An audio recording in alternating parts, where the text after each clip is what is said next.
অসম আৰু ত্ৰিপুৰাৰ জনসাধাৰণৰ মাজত আৱেগিক বান্ধোন আৰু অধিক সুদৃঢ় কৰাৰ বাবে আগতৰাৰ বিখ্যাত সংবাদ মাধ্যম হেডলাইন ত্ৰিপুৰা আৰু ত্ৰিপুৰাৰ ভৱিষ্যত আনুষ্ঠানিকভাৱে গুৱাহাটীৰ ভাৰতীয় এছ'চিয়েটৰ এক ইউনিটৰ সৈতে একত্ৰিত হৈছে সাংস্কৃতিক আৰু সামাজিক কাম কাজৰ অন্যতম আগশাৰীৰ সংগঠন ব্যতিক্ৰম শুক্ৰবাৰৰ বিয়ালিত নতুন কাৰ্যালয় উদ্বোধন অনুষ্ঠান।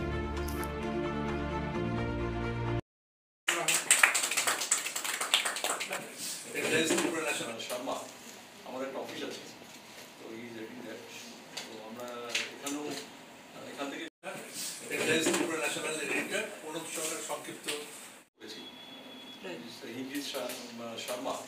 আমার একটা অফিস আছে তো ই ইজ রেডিং দ্যাট তো আমরা এখানেও এখান থেকে ক্রিকেটকে আমার ভারতকণ্ঠ আমার অপূর্ব মহম্মদ আমার উত্তর পূর্বাঞ্চলের একজন ব্র্যান্ড অ্যাম্বাসেডার শাহ এটা আমার মনে আছে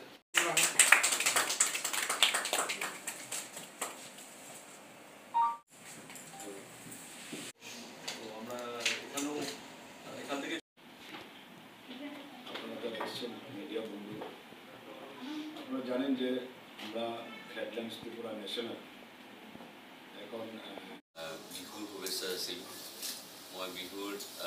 সদায় অসমত থকাটো ভাল পাওঁ বাট চামহাও কামৰ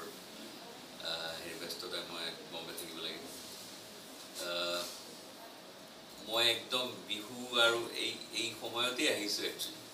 সো এই প্ৰগ্ৰামটো কালি আছে অহাকালি আৰ.ডি. বৰ্মন ট্ৰিবিউট সো তাতে মোক এটা ব্যতিক্ৰমৰ পৰা এটা এৱাৰ্ড দি আছে ত্ৰিপুৰাতে একমাত্ৰ ত্ৰিপুৰাৰ কোনো স্যাটেলাইট চ্যানেল নাই আৰু হেডলাইন ত্ৰিপুৰাৰ এটা খুব ডাঙৰ এটা মাধ্যম তো আমি অসমৰ লগত এটা সম্পৰ্ক স্থাপনৰ কাৰণে আমি যে পদক্ষেপবিলাক লৈ গৈ আছো আমাৰ কালচাৰেল এক্সচেঞ্জ এডুকেশ্যনেল এক্সচেঞ্জ আমি ভাবোঁ এইটো এটা ভাল এটা পদক্ষেপ হ'ব আৰু আমাৰ যিটো যাত্ৰা ভূপেন হাজৰিকা এছ.ডি. বৰ্মন আৰ.ডি. বৰ্মনক লৈ এনেকুৱা আমি আগুৱাই যাব খোজো অসমৰ খবৰ যাতে ত্ৰিপুৰাৰ মানুহে গম পায় আৰু ত্ৰিপুৰাৰ খবৰ যাতে আমি অসমৰ মানুহক দিব পাৰোঁ এই মই ভাবোঁ এইটো ক্ষেত্ৰত ত্ৰিপুৰা হেডলাইন আৰু ত্ৰিপুৰা ভৱিষ্যত এটা গুৰুত্বপূৰ্ণ ভূমিকা হ'ব। বিহুৰ শুভেচ্ছা আছিল মই বিহুৰ সদায় অসমত থকাটো ভাল পাওঁ বাট চামহাও কামৰ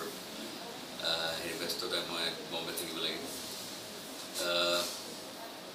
মই একদম বিহু আৰু এই সময়তে আহিছোঁ একচুৱেলি সো এই প্ৰগ্ৰামটো কালি আছে অহাকালি